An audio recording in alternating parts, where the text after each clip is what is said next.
บึงหลังจากที่เป็นไก่พ่อควัน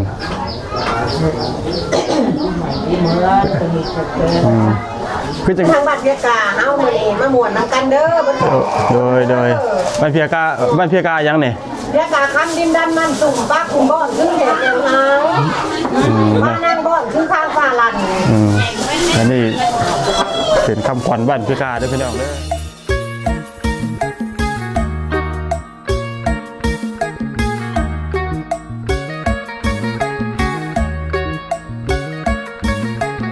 สวัสดีและสบายดีเด้อพ่อแม่พี่น้องอีพีเปิดทุกคน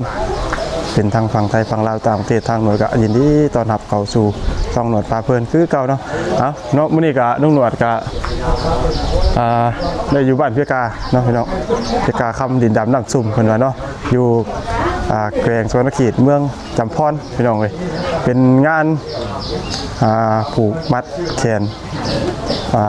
พ่อเฒ่าก็แม่เฒ่าเนาะเพิ่นเก็บจำปีพี่น้องเลยเนาะแต่ละปีเพิ่นเฮ็ดจังซี่แหละพี่น้องเลยเนาะแต่มื้อนี้ก็อากาศหนาวเนาะมื้อนี้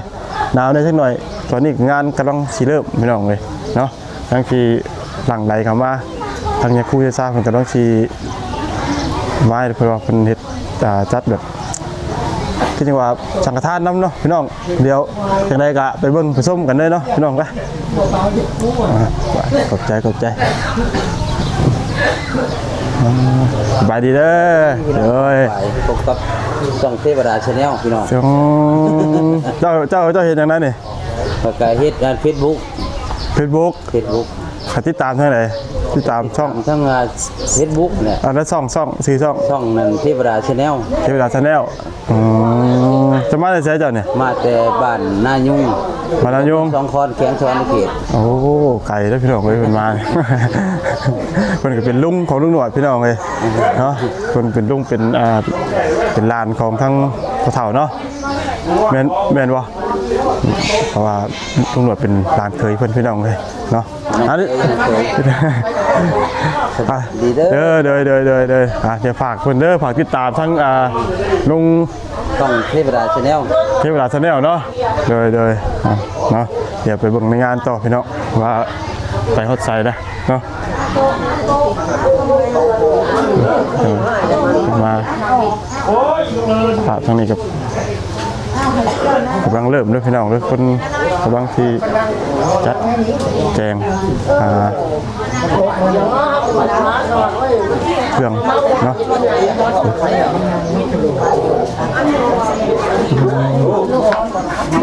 นักไปเลยอีกแล้วโอ้มีหมักไม่หมักเต่าเป็นอย่างหลายอย่างเลยพี่น้อง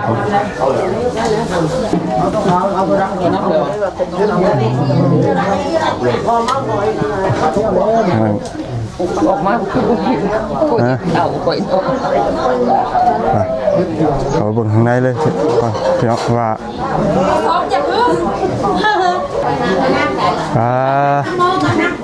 ทางนี้กันจะตูดไม่ทันล้างไงนี่ก็มีแห้งทานเอาบุญมาทานนั่งเด้อตื่นนั่งคนสบายดีเด้อทางนั้นเด้อใครเป็นเจ้าภาพเนี่ยฮะใช้เจ้าภาพงานด้วยใช่เนี่ยใช้เจ้าภาพงานนะสภาพงานนี่ตอนแรกมันมาฉันถอดมาคือรังจะเลิกจะยืดเลิกนี่เด้อมีแห้งเด้อความเก็บจะได้ความไข่อย่างนี้อันนี้แต่ความทุกข์ความเจริญเด้อพ้นเด้อสบายดีเด้อแม่เด้อสบายดีแม่องค์นี่แล้วคนเพ่งดีหน่อยนะ7-8 องค์พี่น้องเลยเนาะบ่ได้บ่แม่นผูกแขนธรรมดาเนาะ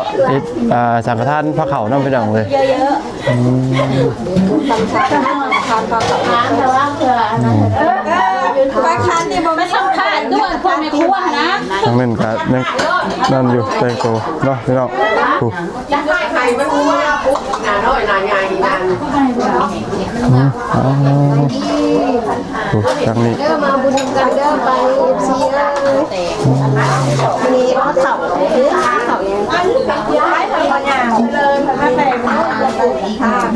ใส่ทั้งแม่ตีใส่ชุดเก่าเต็มบ้านเลยเนาะหนาว เอาชื่อสุดมาสุดเดียว ใส่ชุดเดียวใส่ให้คุ้มเลยนะพี่น้อง แล้วให้พวกขนมพวกอย่างก็ให้แล้วใส่จับ ใส่แบบ พระเขาเป็นเนี่ยช่างร้านพระเขาน้ำมันผูกแขนที่ใหม่ใหญ่เลี้ยงแขกเลี้ยงคนมาของงาน โอ้หาคนมาหลายเลยเนาะ เฮ้ยขอบคุณความละ บ้านวะร้านนั้นยุคสามไปเนาะ จานค่ะ เดี๋ยวคุยโทษ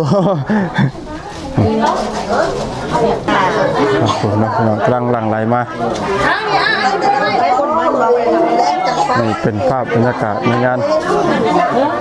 ช่วงเช้าเนาะ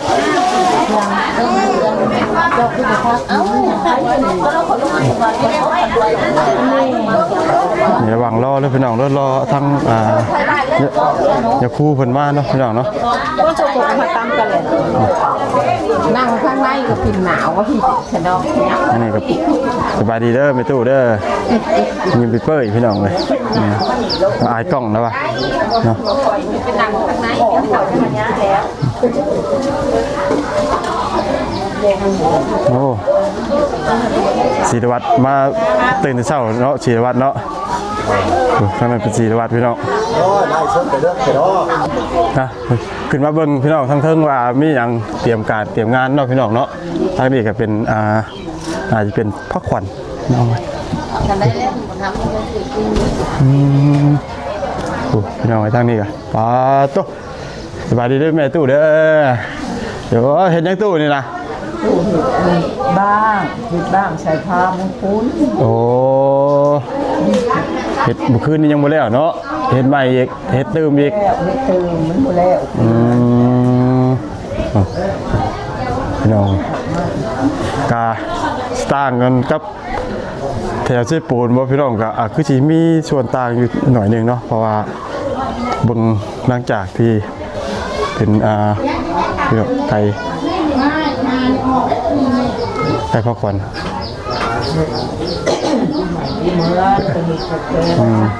คือจังว่ามีจะคู่8 องค์ป่ะ แม่เลยนักคนที่มาจากองค์จะมาเห็ดได้กับแปะ อ๋อต้นก็หลายต้นเดี๋ยวเลยเนาะอันนี้เป็น ครูบาอาจารย์เนี่ยตัวที่เป็น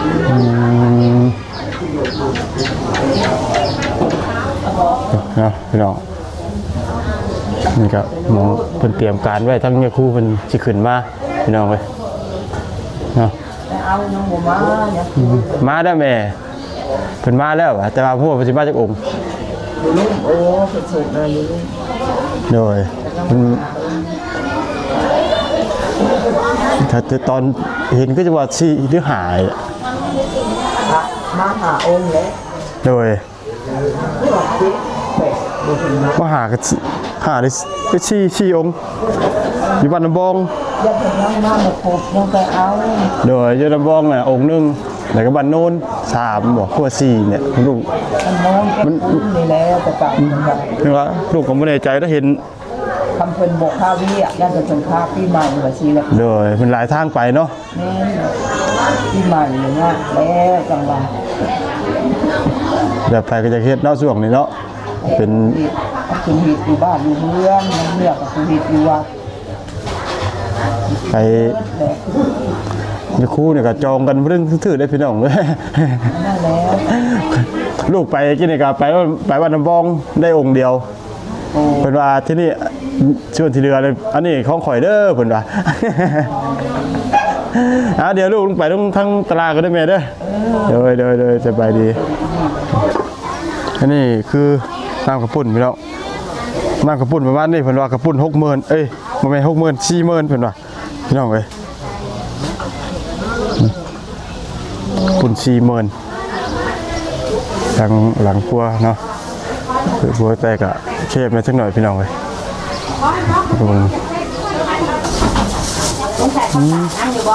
อันนี้ต้มเมียงเนาะต้มเมียงเนาะไม่ครัวเนี่ย ต้มไข่ผูกแขน โอ้ต้มไข่ผูกแขนคือพี่น้องเป็นหลายพี่น้องเบิ่งนี่เต็มถ้วยเต็มหม้อยังไงกันนี่ครัวมาแต่เช้าแต่เชี่ยวขนาดนี้มีครัว มาเด้อ สบายดีเด้อกันเด้อโดย แค่พี่น้องเด้อ แล้วเพิ่นจะบ่ได้กินลาบชิ้นกับบาดนี้เนาะเพิ่นอิ่มกับปุ่นพี่น้องเอ้ย ทางเพียงกัน นี่ละกินกันมือกินกับพุ่น อิ่มกับปุ่นก่อนพี่น้องลาบชิ้นเหลือลุงหนวดเอาเมื่อบ้านผู้เดียวเด้อบาดนี้จ้ะไป ผมปล่อยไปว่าเป็น โอ้ยเงาเลยอันนี้จะเป็นเตรียมการ กินข้าวปุ้งแซ่บน้ำกันทางบ้านเพียกาเฮามื้อนี้มาม่วนน้ำกันเด้อบ่ โดยบ้านเพียกายังเนี่ย เพียกาคันดินดันมันตุ่มปักกุ่มบ่อนคือเห็ดยังหาวมานั่งบ่อนคือข้างฟ้าลั่น อันนี้เป็นคำขวัญบ้านเพียกาเด้อพี่น้องเด้อ นั่งใช้ไฟสว่างบนทางดีกับเพียกาเป็นคือเบอร์ยังเดินมาเด้อได้มาม่วนน้ำกันเด้อ โดยน้องพี่น้องเพิ่นเชิญชวนเนาะแต่ละหมู่บ้านมหาดินเนาะพี่น้องก็ทางครูเพิ่นก็มาเป็นนาทีเรียบร้อยเนาะนึกว่าบ่ได้ไปทางหลังบ้านพี่น้องมาเพิ่นมานะ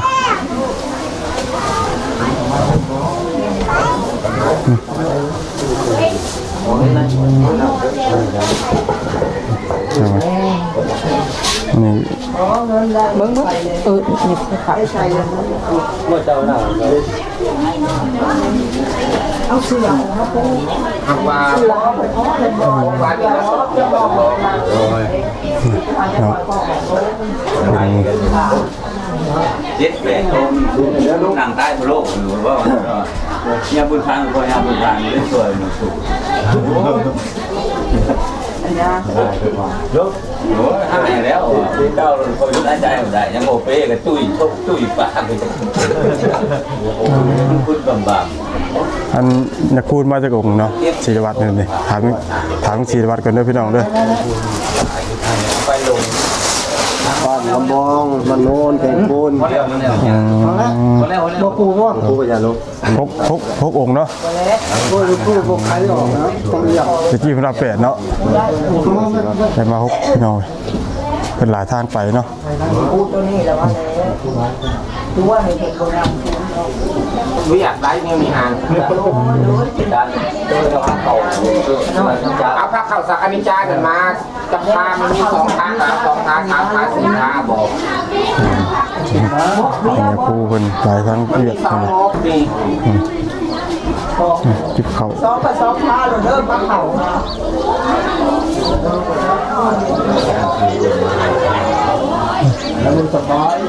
สักอนิจจาเนาะพี่น้อง พวกอันผู้เฒ่าผู้แก่ก็เลยเรียกครับ ไม่ได้แต่งนะคือจะแต่งเศร้าๆจนว่าช่วยเท่าวัน7-8 โมงนี้ไม่ได้แต่งผ้าเข่านะ สวยเลยมาก ต้องใช้สีก่อนกระแตงก่อนและผ้าเข่าสักอนิจจานะ เนาะสักอนิจจงน้อย จัด ใน บ ภาพ มีใครตอนหน้า ในภาพเป็นบรรยายแทนครับบอกเนาะพี่น้องเนาะเพราะว่าเป็นช่วงที่ทั้งเป็นที่เตรียมมีพี่น้องไว้เนาะ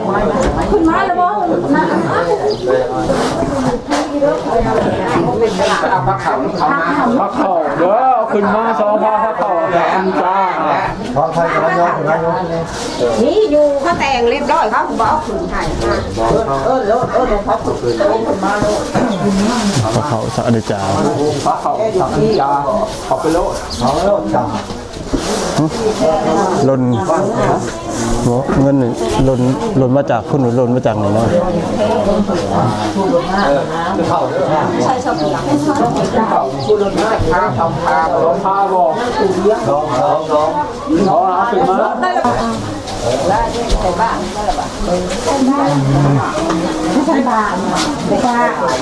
ไม่ใช่ทางเขาใช่บ้านมันไม่มีค่ะ เขาเดียวกับตลาดอันเตะ ไม่ใช่นะ ว่าไม่ก็ไม่ เขาอยากใส่เลยใส่แต่ว่าเขาว่าจะได้แล้วนะ แล้วเขาไม่ได้ใส่ใจแล้ว นี่ได้ป่ะครับผู้ชาย ใจเลยดิ แล้วจังหางเลย ทาง คือว่าวนวายสนามพันพื้นแซ่ๆครับบ่มีอันแล้วจังหางมาอันใดก็ยังคือเก่า อร่อยถึงมั้ยคุณลุง จิตงงๆเท้าๆอยู่อันนั้นก็ บ้านตัวทุกคนเลย มันหนาว คนตก ตัวนี้นะ มันต้องทำงาน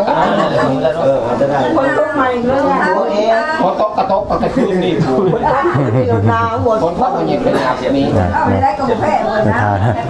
ไปทาน ยักษ์ทะลุพวกกันหน่อย ไปทานกันตื่นเช้าพี่น้องเลย ว่าคนเมือง แล้วเนาะ คนย้ำมันจะเป็น นะ มายังบ่ได้ อ๋อปากกระทอดลำวงคือนี่นะ แกคนเมืองแล้ว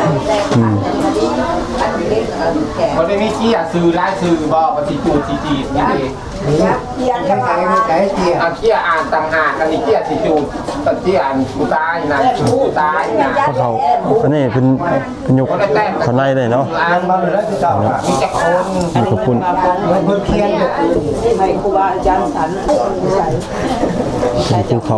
ว่าเขาครูบาอาจารย์เนาะพี่น้องเนาะ กันฮู้คันนี้แต้มฮู้แล้ว มีมดเอาไว้อ่านเนี่ยว่าตรงอาหารอันที่จูดพี่นะสุดอยู่ อาจารย์นี่นะ ฮะ เขียนไปเดียวเขียนทำไมอาจารย์เล็กสาม เลือกเขียนใหม่ดูดว่า เอาไว้ก่อน รัตนะอันรัตนะสุด เข้า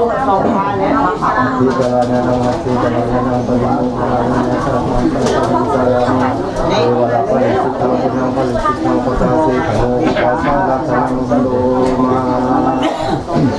สาธุนะโมตัสสะภะคะวะโตอะระหะโตสัมมาสัมพุทธัสสะนะโมตัสสะภะคะวะโตอะระหะโตสัมมาสัมพุทธัสสะนะโมตัสสะภะคะวะโตอะระหะโตสัมมาสัมพุทธัสสะสัญญาสัพพะโลกัสสมิมานะสัพพะวะเยอะปริมาณังอุตังวะตุตะทิริยังจาสัมปะตังอเวลังอาสัพพะตังติสัญจลังนิสินโนวาสัญญาโนวาญาวัตัสสะมิตตามิโตเอตังสัตติงาติสัญญาภุมามิตังวิหารังมิตังมาอุตติจานุปะคัมมาสิลวัตสะเรนะสัมปันโนกามิสุวินัยติตังนัยสัตตุกะปะวะเสนะบุปะสามโมสุโขนามารูปังอานิจจาวัตสังขารอุปาทาวาญาธรรมิโนอุปาสิตาวานิโรสันติเตสังอุปาสามโมสุโขนามารูปังอานิจจาวัตสังขารอุปาทาวาญาธรรมิโนอุปาสิตาวานิโรสันติเตสังอุปาสามโมสุโขสัพเพสัตตามาลันติจามาริสุจาวาลิสาเลสาเทวาวาลิสามินาติเมเอตัสสังสยโย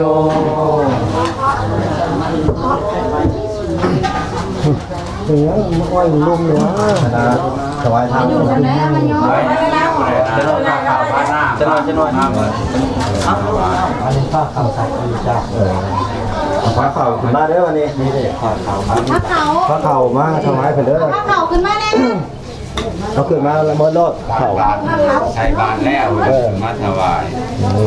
ทีนี้เตรียมมาห้องเอาใส่บาทใส่นะเดี๋ยวที่ใส่บาทแล้ว ไปพาลักสินโก เขาเรียกกันตัวบ้าง ยะทาริวหาปูลาปาริปุเรนติสาคลังเอวเมวิโตตินังเปตนังอุปกัมปติ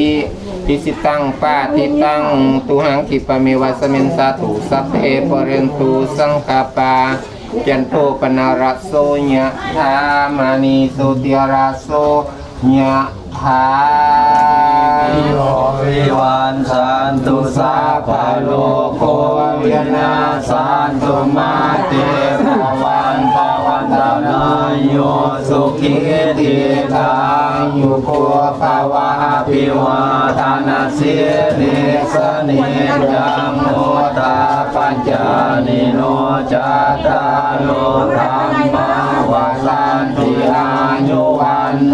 สุขัง ลังอายัญจาโคตาเค กินนา กินนาสังฆมิสุปาลิติตาติกาลตังมิตายาสัทธานาโสปะกัมปติโสยติธัมโมจายังนิตาสิโตเปตานาบุสะจักตาหุลาลาภาลัญจาภิภูนามานุปาตินาโตเมปุญญาปัสสุตามานาภากันติ ยกขามาก็ได้มาตั้งเอาบ้าเอาคนนี้ก็ได้นี่ จะหมดไปเอาหมดไปเอาครับ ถอยออกต้องลบกันถอยออก อันนี้มันคืออย่างนี่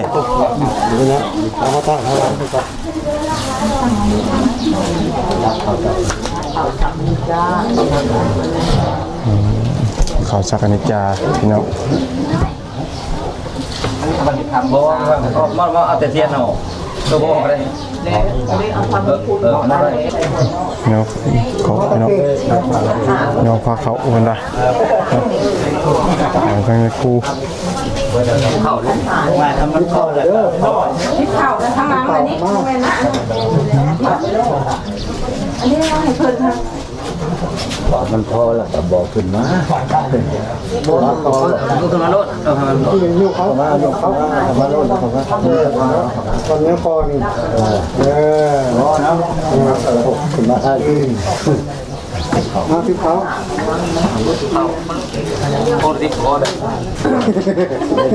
ยายเป็นมาที่เข่าคือบุมีที่เข่าทำไมมันหกเนาะมันมาที่เข่าฮะพอแล้วก็เข่าฮะพอมากระตา ครับเป็นทางเทิงน้องพี่น้องเขาสักอนิจจาพี่น้องเฮ็ดบุญสังฆทานไปนำคนละแม่เพิ่นเนาะที่ว่าญาติพี่น้องเพิ่นที่เพิ่นล่วงลับไปแล้วเนาะพี่น้องเนาะเฮ็ดบุญสังฆทานว่าจังได๋ต้นพ่อแม่เนาะผู้ที่ล่วงลับไปพี่น้องเลยฮะ อะไรที่เข่าแล้วไม่เอาแล้ว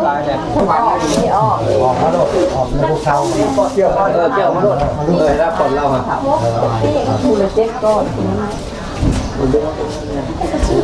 วายพารา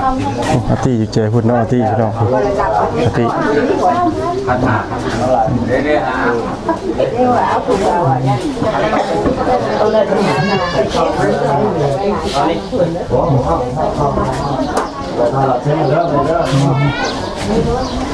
อาติ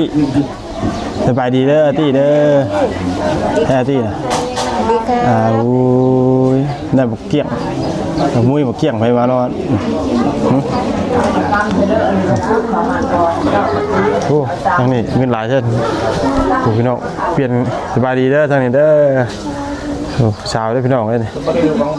อันนี้เป็นลูกสาวของตำรวจเนาะแต่ว่าเป็นหลานของทั้งเมย์อาร์ตี้พี่น้อง โอ้ยคนสามคนนี่ อังพุทธาวายพาราสันนามาเยนาลังสัมมาสัมพุทโธภะคะวะพุทธังภะคะวันตังอะภิวาเทมินาสัตตานินาตังมังรันตุนามาปัจจาโตภะคะวะตาธัมโมธัมมังนามัสสามิมินาสัตตา เนาะครับภาพในงานเดี๋ยวไม่ได้คู่เด็กโทน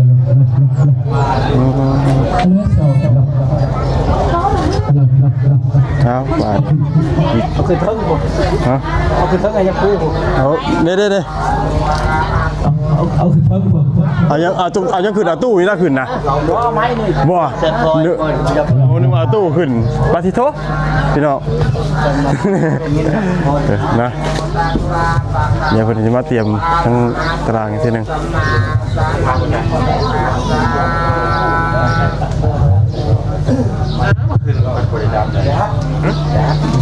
มันมาเป็นบางเดือน ตู้ตัวนี้ จะไปต่อเขานักเดินต่อแล้วเป็นวัน ต คืนนี่เปิดบ่ได้พี่น้องฝนตกเมื่อคืนไฟฟ้ากระดับ พุทธังสรณังคัจฉามิ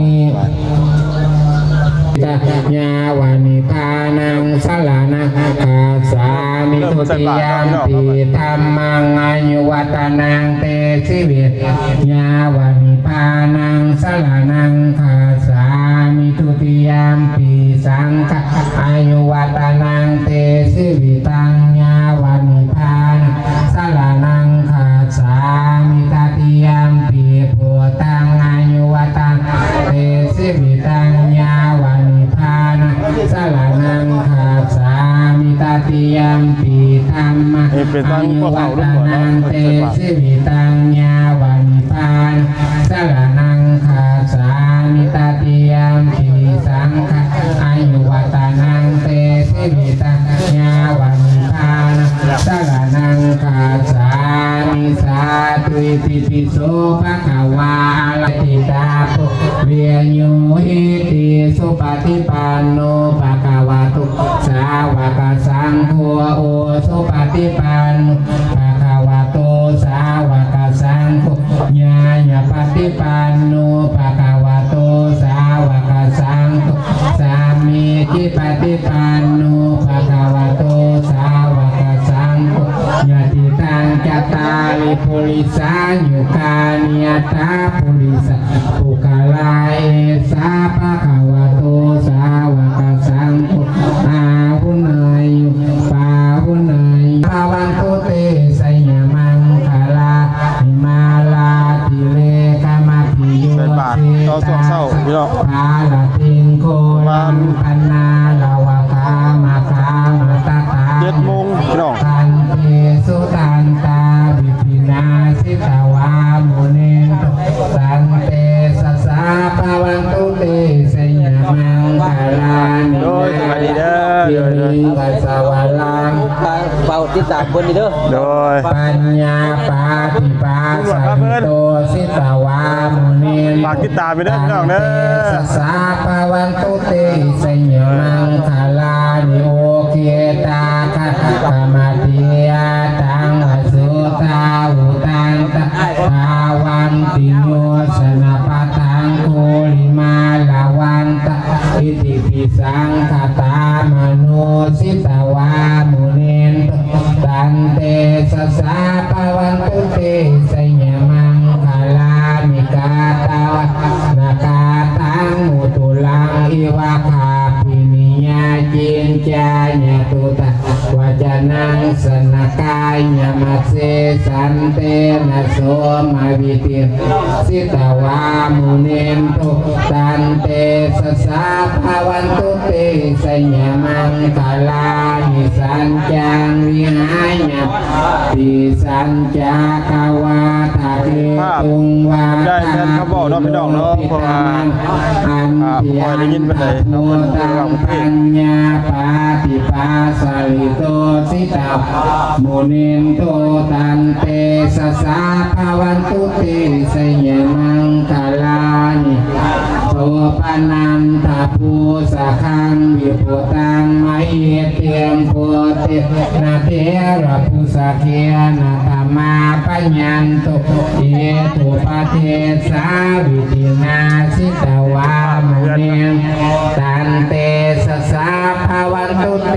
สยมังคาลานิอุปหาติเตียระภูสะเคียนาสุตตาหาตาพวมังวิสุติสุติมิติปะกาปิญาณญาณาคันเทโสขังกาติกามายานาโลสาปัญญูมหากรุณิโกนาโตเยตายาสาปะปานังปุเรตาวะปาลามิสาปะปาโตสัมโพธิมุตตามะวะลังเอเตียนะสันจวะเสียนโอนตุเตไสยามังคาลาไสยันโตโพธิญามุลสากาญาณานังปิวัตโนเอวังกาวังวิสัยโยไสยสุไสยามังคาเลียปาลาสิตาบาลังเกสิเสปะกาวิโดกาเลีย อาปาปะโตปามุตันติสุนากันตังสุมังกาลังสุบาปะสุสิตังสุกานุสุมาวุโตจะสุญิตังพมาจาสุปาตาขินังกายกัมมังวาจากัมมังปาตาขินังปาตานังมานุกัมมังปาสะปิตุกาอุปัสสมินตุเตสากะวาตังอาลักตานังอุสตังอุตมังวาลังปาริวาหังอุปัสสัมปะ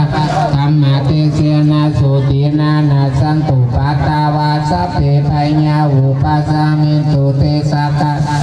สังฆาลาตานังอุสตังอุตมังวาลังอาหุนายยังปาหุนายยังสังฆาเตเสนาสุตินาสันตุปัตตาวาสัพเพโลกาอุปัสสมินตุเตสุโคปุตตานัง หมดแดงครบพี่น้องเว้ย สัตตมาเตสานังสุขาสังฆาสัมมาติสัมมาทานังตาโพสุโคติวาปาติอาติโจติงตาปาติภามิโนอากาสาปะพุมมาโอลาติงปุโตตาปะเปสัสสาหิริโอตปะสัมปันนาสุกาตัมมาสัมมาอิตาสันตุสัพโพสาโลกลังอากาสัพจะภูมาตาเทวานาคามิติกา ต้นเงินบาทเนาะ โมตันตุจิลังนาคันตุสาสะอากาสตาจะภูมาตาเทวานาคามิติกาปุญญังโนอนุโมตันตุมิติกาปุญญังโนอนุโมตันตุโสติราคันตุเทวตาสายุปีพุทธาสสิริมาตวายังมาลาปาปิมาโตปะลาสยโยโกสยโยโพธิมันเบปะโมติตาวาสยตาตาปมากานามาเยสิโนสยโย มาใส่บาทเนาะพี่น้อง มาโตอายังมาลักษาจัมปาปิมาโตปะลาสยโยโกสยโยโพธิมันเบปะโมติตาวาสยตาตาอินตากาเยสิโนสยโยติพุทธาสสิริมาโตอายังมาลักษาจัมปาปิมาโตปะลาสยโยโกสยโยโพธิปะโมติตาวาสยตาตาเทวากานามาเยสิโนสยโยติพุทธาสสิริมาโตอายังมาลักษาจัมปาปิปะลาสยโยโกสยโยโพธิมันเดปะโมติตาวาสยตาตาสุปันนากานามาเยสิโยติพุทธาสสิริมาโตอายังมาลักษาจัมปาปิมาโตปะลาสยโยโกสยโยโพธิปะโมติตาวาสยตาตานามากานามาเยสิโนสยโยติพุทธาสสิริมาโตอายังมาลักษาปิมาโตปะลาสยโยโกสยโยโพธิมันเดปะโมติตาวาสยตาตาสลามากานาเยสิโนสยโยโตโพธิญาณเยสกัญญาณานังทิวัตานุเอวังตาวังวิสยโย วิเทียนบัด กาเลอปาลาสิตาบาลังกิสิเสปตาวิโมกาเลอปิเสกิสาปะปุตานังอากาปะโตปะโมสุนากันตังสุมังกาลังสุบาปะสังสุสิตังสุขโนสุมาอุโตจาสุพมาจาริสุปาตากินังกายกัมมังวาจากัมมังปาตากินังปาตากินังมนุกัมปาลิติเตปาตากินาปาตากินามิกาตาวานาราปะเตปาตากิเมเตอัตตาลาโตสุขิโตวิรุลลาโหโพตัสสะอะโลโกสุขิโตตุสาสะเปหิยติปิสุนันโตปุนโตเยเทวาตาคาเนยติกาตาติกา พี่ใส่บาทแล้วเป็นอาทิตย์เรียบร้อยเนาะพี่น้องเนาะบัดเนาะฮะเอาลูกบาทกันเทิงว่าบัดนี่เอาบาทลูกบาทกันเทิงเนาะ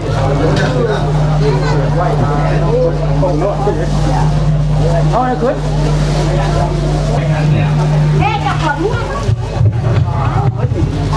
เอาขึ้นไปสบายให้คู่เนาะบัดเนาะพี่เนาะหลังจากใช้แล้ว จุ่มนั่นแหละจุ่มบอลเดียวกันนั่นแหละนักจะเลือกเอาของไปเอาไปเจอได้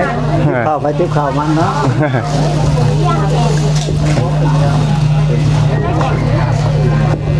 เอาขึ้นยอดไปเลย ไปเนาะใส่นี้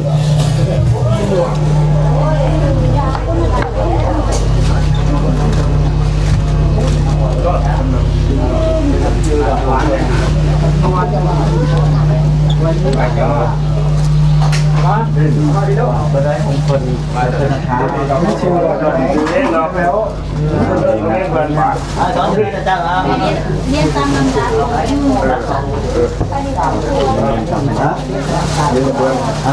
นั่นคือคนนั้นปล่อยตาบุตรไปพวกน้อยมาเด้อที่เขาไปเด้อไปยืนครับเนี่ยนี่มาบุญจินกันเด้อพี่น้องเด้อเขียนปีใหม่สงกรานต์ลาวบ้านเนาะ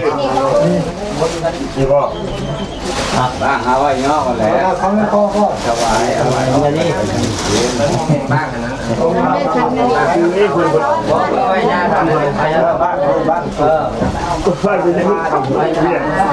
นี่เด้อ บ้านอะไรนั่นเลยบ้านนะครับตั้งคอยคนที่ซื้อวันนี้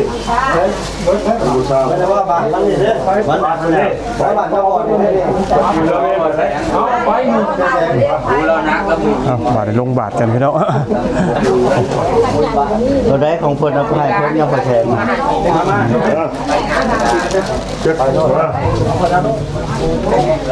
มาบุญจินกันเด้อพี่น้องเด้อสังฆทานพระเขาเนาะ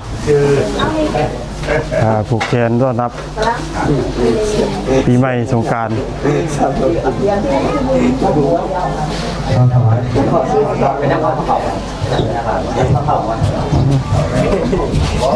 อาตีเอ้ยสบายดีด้วยบันดุคอยจบคลิปได้บัดนี้สบายดีเลยสบายทางคนเดียวน้องแดงเนี่ยผู้หมดจะงงที่เราคือโดดกระพันง่ายนะเป็นตัวบ้านเราไป แล้วนี่ก็เป็นภาพในงานสังฆทานเนาะเนาะทั้งคนเฒ่าไม่เฒ่าของลุงหนวดแล้วคนก็ได้ผูกเขนคนที่บุญสังฆทานไปน้ำไปให้พ่อให้แม่ญาติพี่น้องเพิ่นเนาะที่ว่าล่วงลับไปแล้วเนาะพี่น้องเนาะเพื่อไปเฮ็ดที่กุปีเนาะพี่น้องเนาะสำหรับคลิปนี้เรื่องหนวดก็จะขอจบปิดคลิปเลยเนาะถ้าว่าเรื่องหนวดว่าผิดพลาดประการใดภาพประจบประงามขอตรวจขอไปน้ำพ่อพี่น้องที่เบิร์ดทุกคนเนาะมาบุญชินกันเด้อพี่น้องเด้อเนาะดีแม่สุขภาพร่างกายทำด้วยท้องเพียงฟังเบิร์ดทุกคนเนาะถ้าเบิ่งจบแล้วก็ฝากกดไลค์กดแชร์กดเป็นกำลังใจกับทางหน่อยเด้อเพื่อหน่อยจะมีกำลังใจถ่ายคลิปเป็นใหม่ทางพี่น้องชี้ได้เบิ่งชมไปเรื่อยๆสำหรับคลิปนี้สบายดีติดตามชมคลิปหน้าต่อไป